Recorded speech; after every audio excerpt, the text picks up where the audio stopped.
Shevuot Daf Amud Aleph, 15 lines down. Ba'amin Rabba. Bab Baruka Shi'ur Kesara Mahu. What's the halacha?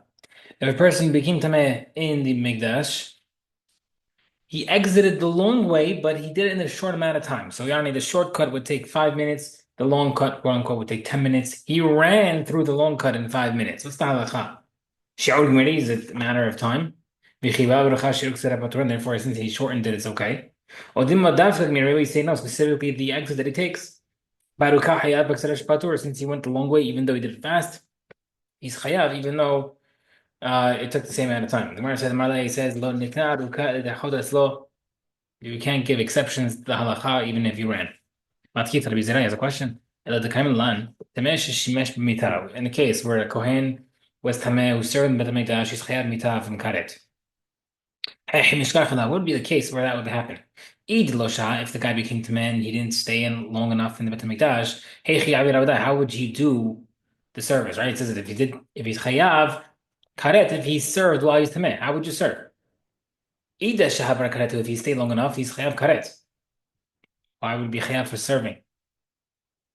If he didn't stay long enough, how did he serve? Mar says, it makes sense to say that it goes according to timing. Mishkacha, like easily find a case. The Anis Nafshe, he became Tameh, and he ran. He ran out the short way, and he did the Avodah, and therefore he's patur because he didn't stay long enough. But he is chayav because he served. Eliyamar Dafek, maybe if you want to tell me that it's specifically regarding the route that you take, how would you have a case where the guy is chayav karet only for serving but not being there amount of time? My kusha was the problem. Easy case. He ran out the short way, but he's able to serve. How? By turning over the fork on something that was burning on the mizbeach. Person, a non-Kohen, for example, who turns over the fork on the what's burning on the mizbeach is chayav mitas. We see from here that a person who is a Kohen as well. He's chayav mitas because he's not a Kohen, but a Kohen can be considered servant by turning it over, and therefore that would be the case of this guy over here. Kufa, we said earlier, the case of the guy turning the fork was chayav. Hey, what's the case? If he did not turn it over, it would not have been burnt. Chita, obviously, is chayav, but he definitely caused it to burn. But if he did, even if he didn't turn it over, it still would have burnt. My kavi, then why would he chayav mitah? The Gemara says, "Allah seicha, di lo hafach behu me'aklim b'taf t'shayil, v'hashtem me'aklim b'chad sha'ata." Come on, case where if this guy would have not turned it over, would have burnt in 2 hours, and now that he turned it over, burnt in 1 hour,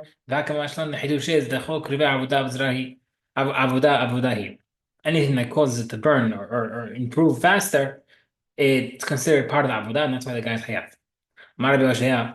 Bashaya says, I want to say something, but I'm scared of what people might say. Story of everybody's lives. Someone enters a house that has tum'ah inside, but he goes in backwards. He entered it completely except for his nose that's not inside, which is still sticking out. Tahor.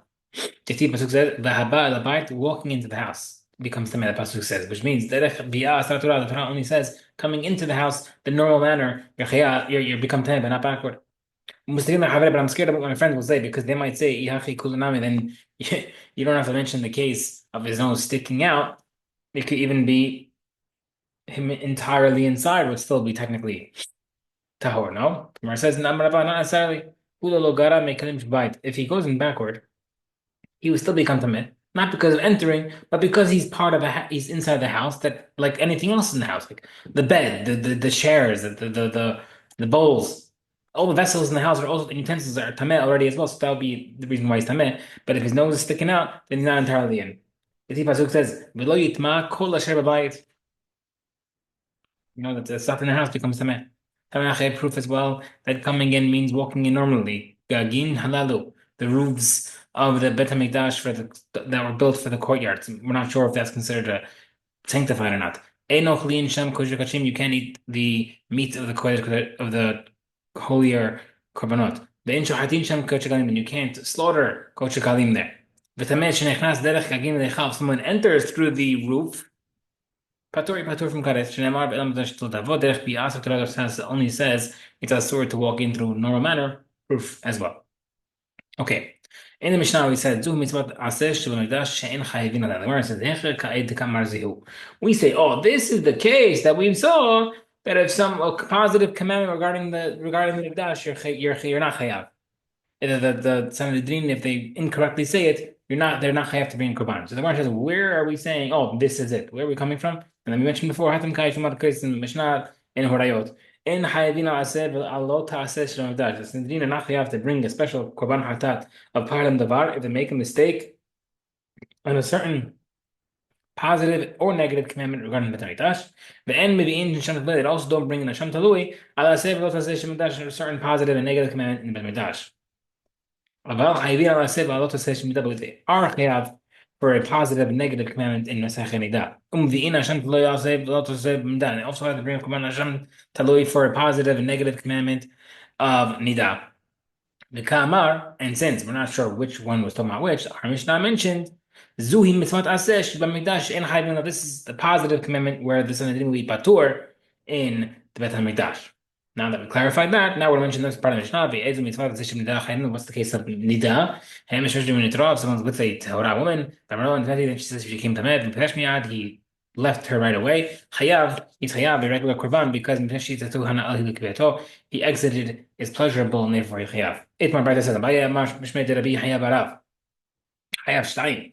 A person's chayav two korban hatas in the case of Nida. Chayav shtayim also chayav says he chayav two. Hada and Nikisan, one for going in, Hada Rabishan, one for going out. The reason being is, seemingly, he did something incorrectly by going in. I have a question. What's the case? You chayav twice. If you're saying that he's chayav twice because he was with her while he knew that she was close to the time that it's her cycle of her period. Man, who are we talking about? A person who knows halachot, makes sense why he's chayav for going in, because because he incorrectly thought that it won't happen, her periods won't happen yet. If that's the case, why are we chayav for going out? He should know that he's not allowed to be with her. He's not allowed to exit normally while he's aroused. If the case of the person does not know halachot, both in and out.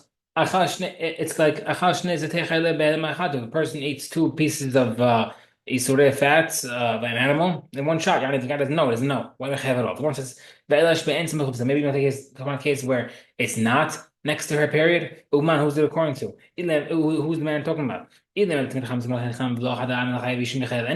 Aknizan was going in. He's by an accident. And also on the way out, he's a known sinner. On the way in, it wasn't next to her period. It's not his fault. The way out, he knows halacha, he can't go out normally. Only should be chayav aprisha for going out.